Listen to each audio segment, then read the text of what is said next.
Today I'll be showing you how to disassemble a PTO or power takeoff unit. It's a hydraulic pump system from a manual transmission for my car transporter truck. Most of these will be similar, but this is specifically a UNIC unit. UNIC, I don't know. These are 12 mil bolts holding the actuator on. The longer bolts are closer to the serial tag. Oh, okay, this is how this works. You can see that's how it engages this transmission gear to the inner drive gear. And when you lift this gear up, there's a bearing down there too. I don't know if you can see it, but there's also a bearing on this guy. But this bearing is definitely all messed up. There's probably one on both sides. Yeah, there is. Gently try to pry this cover off after removing the bolts. There we go. Breaking stuff. Opening things I've never opened. No idea what's going on. Oh, bearing! Look at that! I chewed up the gasket on this. Very easily. So The gold one on the bottom, the silver one on top. That's why I like 8 mil hex takes these two mounting points out. That takes this, the fluid pump, I guess. A little bit of persuasive.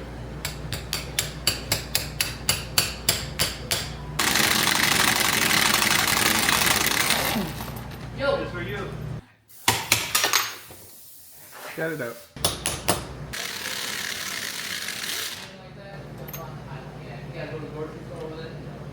Yeah.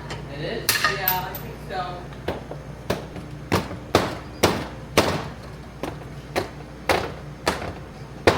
Oh, okay. I don't know. I've never. This is the PTO unit. It's like the hydraulic pump that moves the hydraulic fluid to actuate the pistons. It's a sealed unit, so none of the transmission shards should have gotten in here. I'm just going to leave this alone. The gears inside, everything looks okay in here. Nothing looks damaged. It looks good. I just have to put in new bearings. Look at this. It's like a hard rough spot in the bearing rotation here. I could spin it, but then it doesn't want to spin. This here is all messed up. That ain't right. This here has like a flat piece of metal. It's kind of like a lock washer. Basically, it's folded up over the bolt to keep it from backing out. I just have to remove it by flattening it.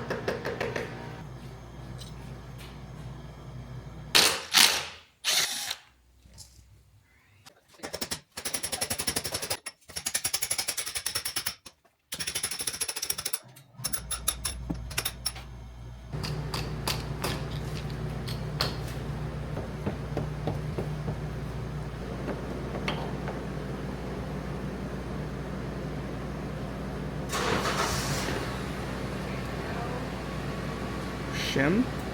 Oops. Uh-oh. Uh-oh. The bearings fell out. Taper bearings. A lot of gunk in them. Look at that sludge in there.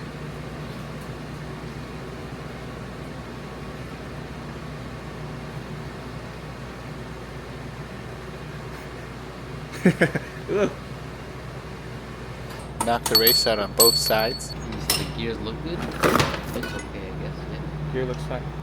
Well, you don't have a choice. I know. That's the sad part. You have no choice. At least it's the PTO.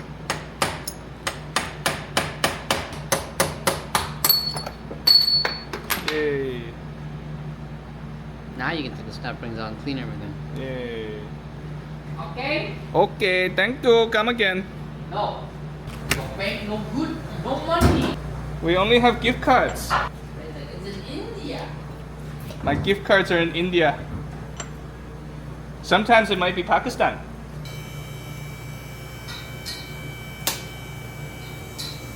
Lose an eyeball? Nope. How come you use a straight one? Well, I don't know. If you don't hear any screaming, there's no eyeballs lost.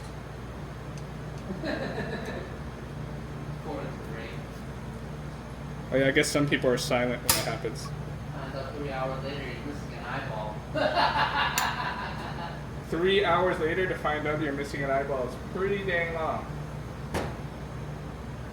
because this is the same bearing design that was in the transmission where we tried to weld the puller to the bearing to pull it out, and we didn't have to do any of that. I just had to drill this out and rip the little ring out, and then that'll allow the space for the hooks to go in where they're supposed to be in the race, and you can push the odd amount of balls out of the way. Ta-da!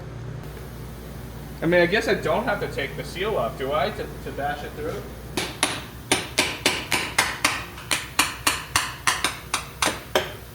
I might have just screwed myself. Why? This doesn't come out.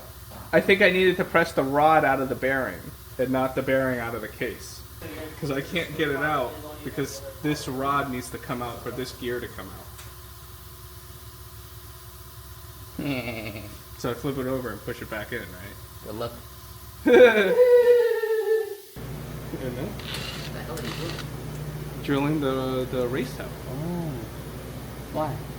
Because that's the only way your tool fits in there. Remember we welded all that shit on? But why would you need to... We're not pulling it up this way. I need to pull the bearing off of the shaft, remember?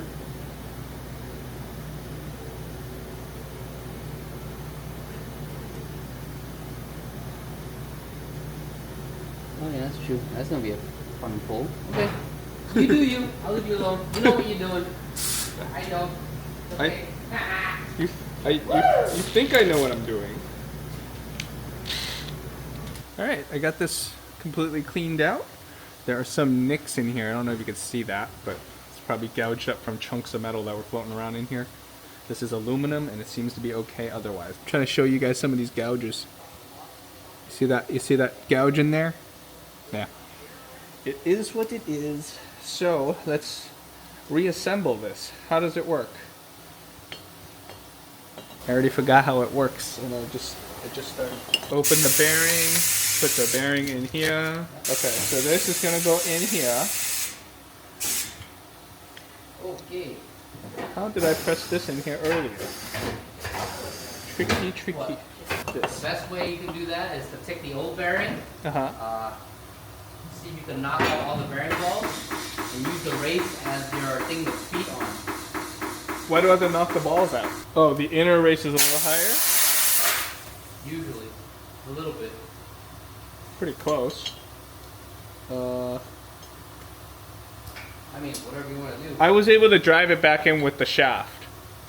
Huh? Remember how it had a shaft in it? Correct, but you don't want to do that with a new bearing because you're going to ruin the race.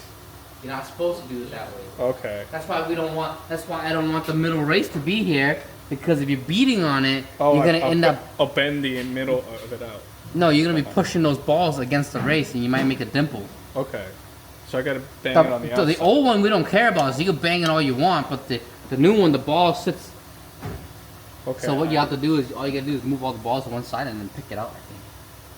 Oh, just tilt it? I think it comes out a certain way. I don't know how to do it. I already got it partial away from my fingers. Did it? I'm getting it most of it with my fingers. It's not great, but I can do it. Oh wait, this is the same size race. You can use this. Oh, look at that. Take all these out. Just pop this out. Or it doesn't even matter because they're not going to fall out anyways. Yeah. Clean it up, put it up against here. See, it fits right in. And then just- Perfect. It's going to sit on the outer race, just perfect the way it is. Because you don't want it to be bigger. You want it to be a smidge smaller. Okay. So it fits perfectly on there. I recommend putting this surface flat on something. Like a this? piece Like of it? wood or something. Oh, yeah, because it's aluminum. And make sure you put the gear in the right direction. Yes. I think it goes the other way. Yeah. I'll have to refer to my picture and video. Alright, so this side is down. This goes like this. So how that's going to work is you have to put something on this race, On the other side. on the other side, like a socket that's the same size, Uh-huh. but it has to fit over this rod too on the other side. So you have to make sure that this fits over that, and it Okay. has to fit over this. So it's to support the inner race now. Correct. Can I just use this bearing? No, because the hole's too small. Oh, right, because it's going to push itself into that. Okay. Okay. Alright. Take this out for now. We're gonna check and make sure that this shaft will fit right here. Yep, and it'll fit. You can even go for a slightly smaller socket to fit right over that perfectly. What size is this guy? This is a 30, so you probably want like a 27. This is a 27. Yep, it'll fit. It'll fit right on that. Yep. Perfect. Okay. So then, you're gonna pick this up, put that in. Okay, you're gonna line it up with the hole. Yep. I got it. I can line it up. So now I support it with this. Correct.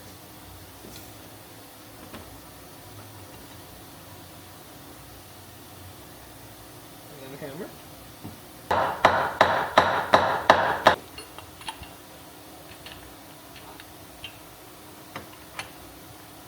Alright, now that some of it is poking through, it is kind of self-centering on that socket there. And I just have to drive this in all the way.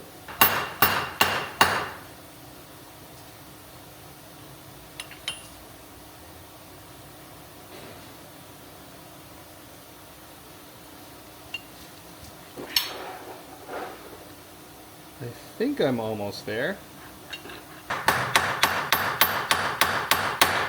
There you go. That's the sound of tightness. Sound of success. That sound. Clack, clack. Yep. There we go. No, that's a- This thing goes on top. Look at how these are dry, and look at how freely they spin.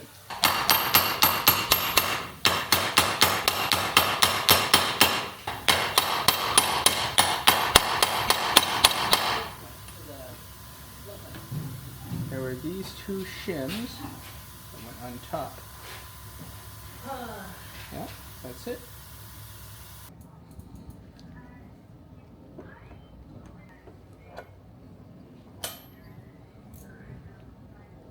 Yes. I dinged up this gasket from earlier, but I think it is salvageable. It's just on the outer lip there. It's probably fine. I'm going to put it back in. Worst case, it leaks and I have to take it out and reseal it. Yeah. Look at this. It actually spins. Imagine the strain on my transmission when I had to turn this thing. Remember to lube your seal. It kept coming though for some reason. It kept being so. It kept being so. Tap the seal in gently. I wasn't paying attention and I got a little bit too deep, but it should be fine. Make sure it's just flush with the surface. Look at all this nasty stuff inside these bearings. These are absolutely destroyed.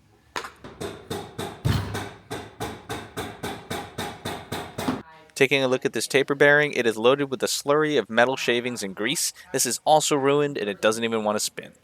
Let's finish my PTO build here. I had my buddy make me this washer, and it's because I was stupid and I lost mine. So this is the perfect thickness. I just need to clean up what I have. I use my old Pyrex bowl. Got these bearings a little dirty. Spraying brake clean in my house. Disengage it. This goes back in here. Make sure all your bearing surfaces and gears and stuff are clean. I just cleaned it off. I got another bearing right here. I had to hose it off a little because I dropped it on the ground and got dirt in it. So that looks pretty good now. Just got to oil them up before I put them in, I guess. I did goof and I put this in here. I need to get this out because otherwise I can't get this back in here. Oh yeah, that works. Cool. So this gear goes like this.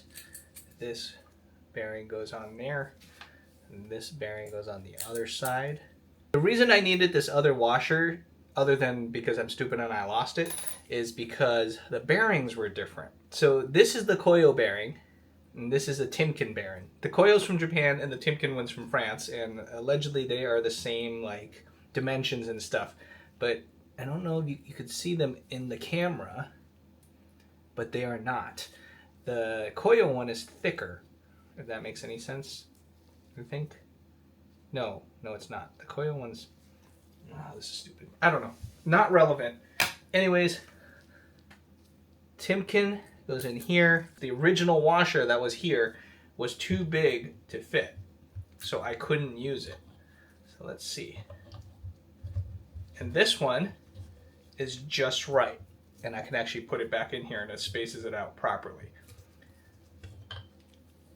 Now I just got to make sure I'm putting this in the right spot. So I got to review my old video. I went back to look at my old videos, which is very handy. That's why I take these videos. Gear is on this side where the pump attaches to. The shim is on the pump side. And the gear tooth is on that side because this wouldn't work like this. And therefore, I'm pretty sure this is how that goes right there. And then on this rod, there is a difference which side you put it. There is a set screw or a pin hole for this on this side. And you're going to see this hole over here. So obviously this goes this way. And that's what I'm going to do. I'm going to put this back together. I'm excited. This fits perfectly in here. Love it when custom parts fit properly. Just gotta put this in properly too. Tap this thing all the way through.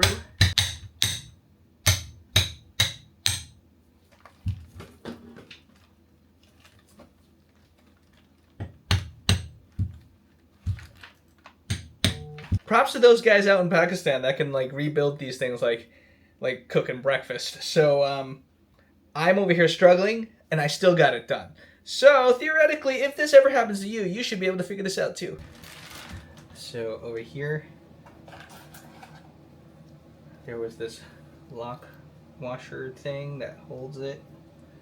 We put this back on, the screw back in there, get that crap out of it.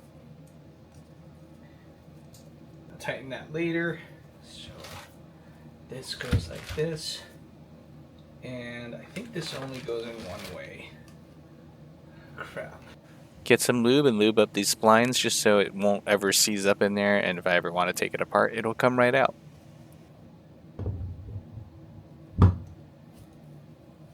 The threads were a little tight, so I wanted to make sure I cleaned it out with this tap and chaser just to make sure I don't have any messed up threads because it is aluminum and I do not want to strip this.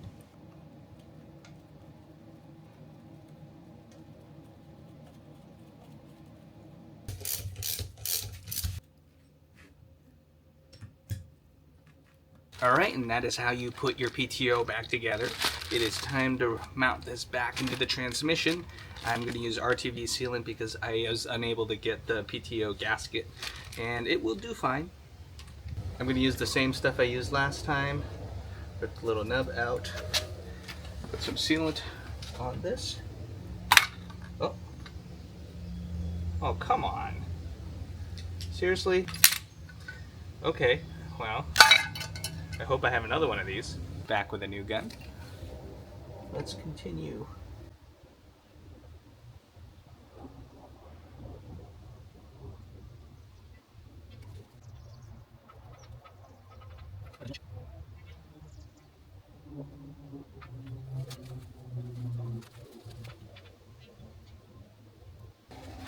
Let's make sure both surfaces are cleaned, which I already did.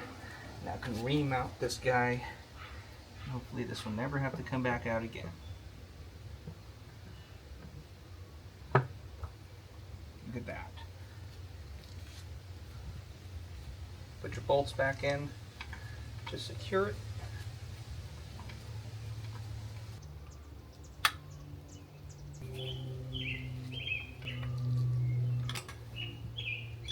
You can see some of these captive nuts in here because if this is pressed in all the way and you try to put those nuts in, they have to go first because otherwise you won't be able to fit it in there. That one's not so bad. This one down here is much worse. It's tucked in under there. Then there's this one right here. It's literally trapped by this plate. You have to get this in before you push it in all the way. Otherwise, there's no way that'll fit. Then you tighten everything as usual. It kind of sucked because I couldn't use a socket and I just had to use my fat wrench and I was able to get it all on there.